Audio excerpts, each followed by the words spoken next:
चौधरी भगत सिंह जी पूनिया गांव के सरपंच साहिबान धांगड़ से विशेष रूप से आशीर्वाद देने के लिए आए हुए चौधरी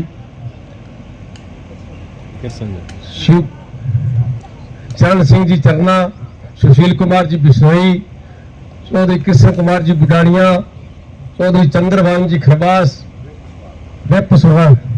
एक ही बात है खरबास तो आस पड़ोस से और खाबड़ा से आए हुए पिता तुल्य समानित बुजुर्गों, नौजवान साथियों, हरदिल अजीज प्यारे बच्चों, मेरे से पूर्व वक्ताओं ने सभी बातें आपको विस्तार से एक एक करके बताने का काम किया कि आज हमारा आने का उद्देश्य क्या है, पर्पस क्या है। और आप भी भली भांति जानते हैं कि जो जीत और मेहनत आपने पिछले लोकसभा चुनाव में की, कांग्रेस पार्टी को भारी बहुमत से जिता के आज ये बहन शैलजा जी को हिंदुस्तान की सबसे बड़ी पंचायत में भेजने का काम किया। और उसके साथ साथ मेरे से पूर्व वक्ताओं ने जो 2-2.5 महीने के बाद में विधानसभा चुनाव आएंगे, उसके लिए भी आपसे सहयोग, समर्थन और आशीर्वाद की अपील की। मैं भी सभी ग्रामवासियों का, जो पिछले चुनाव में आप लोगों ने दकियानुसी विचारों से ऊपर उठ के आने वाली पीढ़ी के उज्जवल भविष्य के लिए, हरियाणा प्रदेश के उज्जवल भविष्य के लिए, अपनी नस्ल और फसल को बचाने के लिए, बाबा साहब भीमराव अम्बेडकर का संविधान बचाने के लिए हम जो लोकसभा चुनाव में आपके समक्ष हाजिर हुए थे, जो बातें हमने कही, आप सभी साथियों ने उन बातों को ऊपर मोहर लगाते हुए कांग्रेस पार्टी को अपने गांव से 1150 के लगभग भारी बहुमत से जिता के जो लोकसभा में अपना प्रतिनिधि भेजा, उसके लिए हम सभी साथी आपका बारंबार धन्यवाद करते हैं, आभार व्यक्त करते हैं। और जिस तरह से मेरे से पूर्व वक्ताओं ने बहुत जोर लगाया कि आने वाले विधानसभा चुनाव में आप तन मन धन से साथ देना, फ्रेंड सर्कल के पास जाना, रिश्तेदारी में जाना। और टारगेट में खाबड़ा गांव का मैं मिजाज समझ नहीं पाया। पिछले 5-6 दिन पहले मैं आया था तो मैंने जोर तो लगाया, लेकिन फिर मैंने शर्माते थोड़ा कह दिया। लेकिन जो खाबड़ा गांव का जो मिजाज इस बार मैं देख रहा हूँ, ये तो 2000 का टारगेट दे रहे हैं। खाबड़ा गांव का कितना भी बड़ा टारगेट हो, खाबड़ा गांव हमेशा उसको अचीव करने का हर संभव प्रयास करता है। और मुझे आशा उम्मीद है कि खाबड़ा गांव का प्रत्येक वासी अपने बूथ भी संभालेगा, अपने वार्ड संभालेगा, गांव संभालेगा।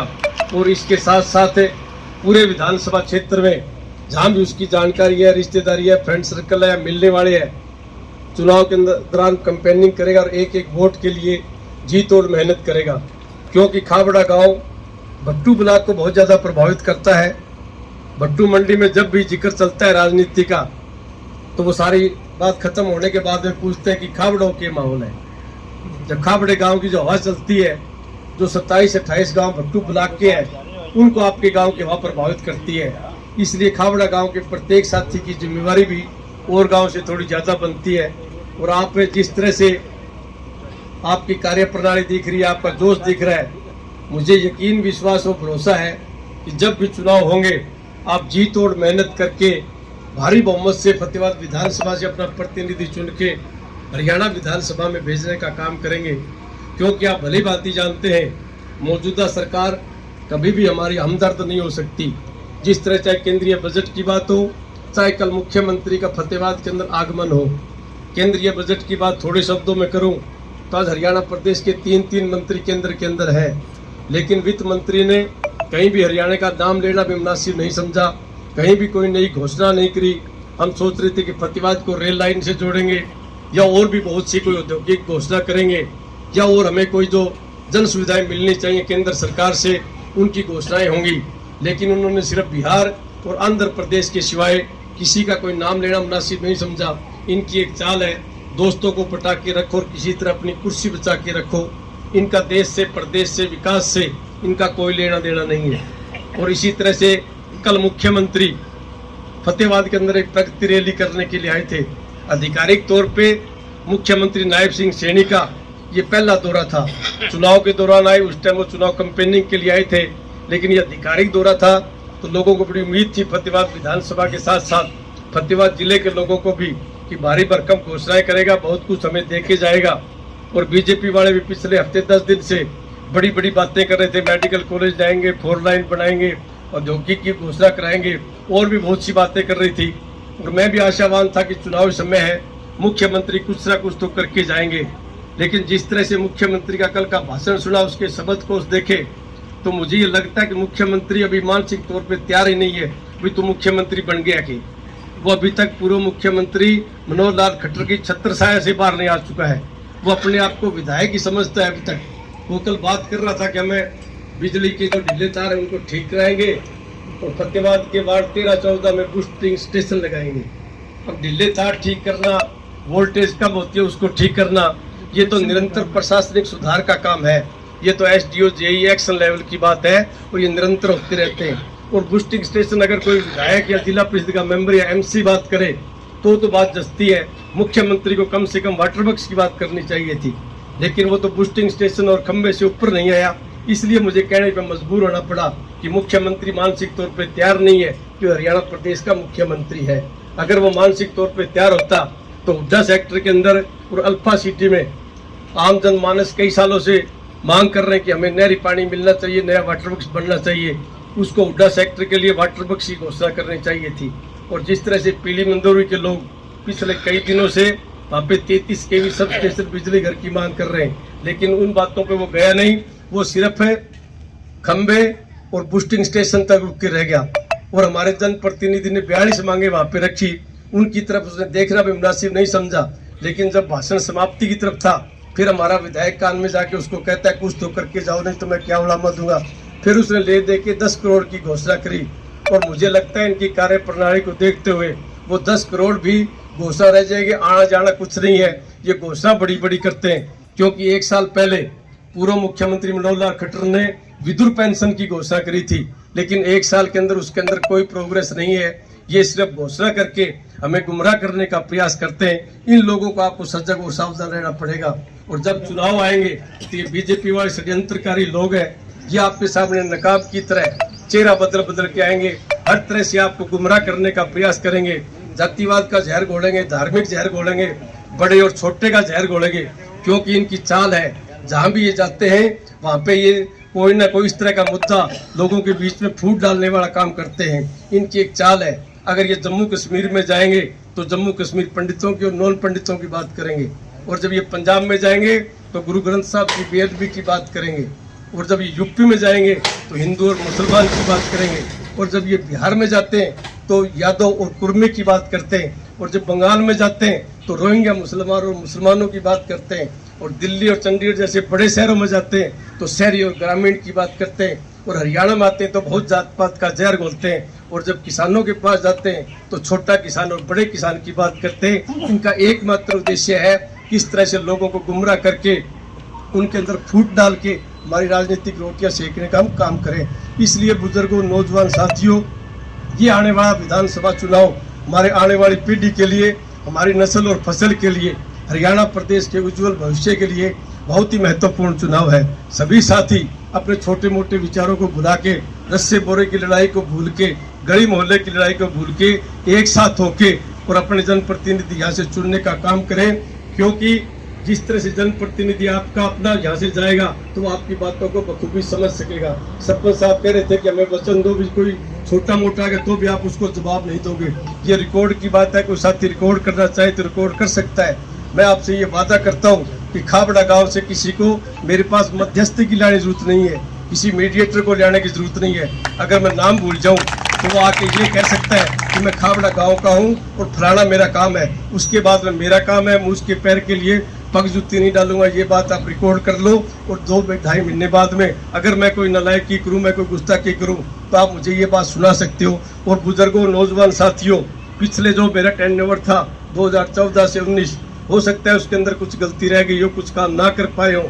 अगर मेरे से जाने अनजाने में कोई भूल चूक होगी हो तो उसके लिए मुझे माफ़ी देना, लेकिन वोट की चोट उसके ऊपर मारने का काम मत करना, क्योंकि वोट की चोट बड़ी बुरी होती है। इसलिए सभी साथी उस गलतियों को भूलते हुए एकजुट होकर इस बार साथ देना। और जो ढाणियों के अंदर जो समस्याएं हैं, मैं भी सोचता हूँ कि आज भट्टू ब्लॉक के अंदर 40% लोग ढाणियों में रहते हैं, 60% लोग गांव में रहते हैं। और ढाणी के अंदर 3 सुविधाएं होनी चाहिए। ढाणी का रास्ता पक्का होना चाहिए, ढाणी के अंदर बिजली होनी चाहिए, और नहरी पानी वाटर वर्क्स की सप्लाई होनी चाहिए।